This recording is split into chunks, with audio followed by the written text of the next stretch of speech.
जो कह लीजिए कि न्यूनतम मजदूरी अधिनियम 1948 में जो बने थे, उसके अनुसार प्रधान नियोक्ता को न्यूनतम मजदूरी लागू करने का और या कहीं मजदूरी बकाया है उसको देखने का काम है, मगर इस पर कड़ाई से अनुपालन नहीं हो रहा है।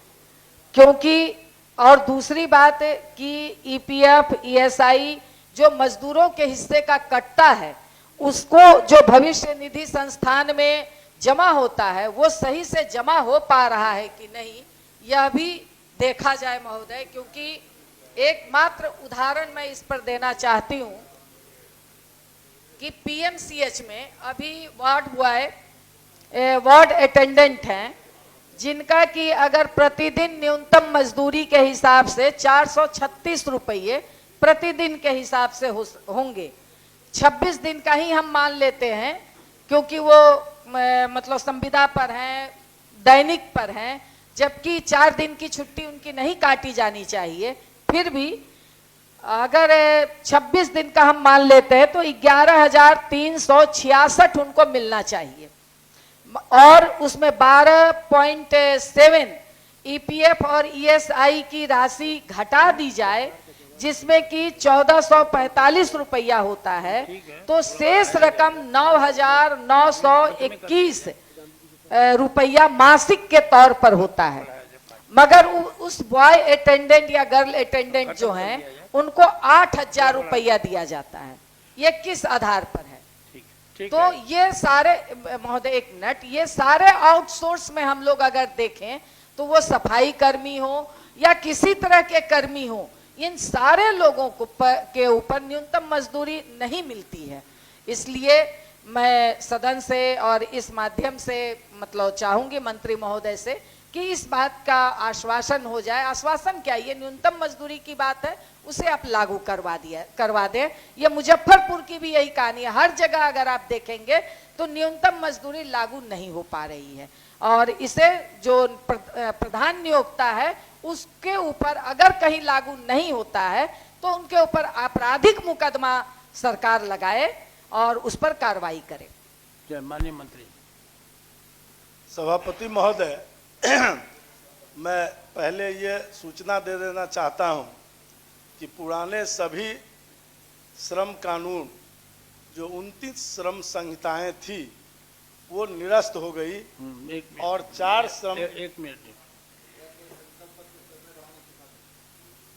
सदन सहमत है? ठीक है, समय बढ़ा जाए। और 4 श्रम संहिता के अंदर सभी नियमावली बनकर तैयार हो गया है। वस्तु स्थिति यह है कि मजदूरी संहिता 2019 की धारा 42 के अनुसार न्यूनतम मजदूरी के विषयों पर सुझाव एवं परामर्श देने के लिए राज्य सलाहकार बोर्ड का गठन किया जाना है, जिसमें नियोक्ता एवं कर्मचारियों का प्रतिनिधित्व करने वालों की संख्या बराबर अनुपात में होनी चाहिए, एवं स्वतंत्र व्यक्तियों जो बोर्ड के कुल सदस्यों के 1/3 से अधिक नहीं होंगे को सदस्य के रूप में नामित किए जाने का प्रावधान है। उक्त प्रावधान के आलोक में मजदूरी संहिता बिहार नियमावली 2026 के नियम 20 के अंतर्गत राज्य परामर्शदात्री परिषद के गठन का प्रावधान किया गया है। राज्य परामर्शदात्री परिषद के अतिरिक्त अन्य किसी निकाय के गठन का प्रावधान मजदूरी संहिता 2019 में उल्लेखित नहीं है। अतएव सरकार के समक्ष इस प्रकार का कोई भी प्रस्ताव विचाराधीन नहीं है।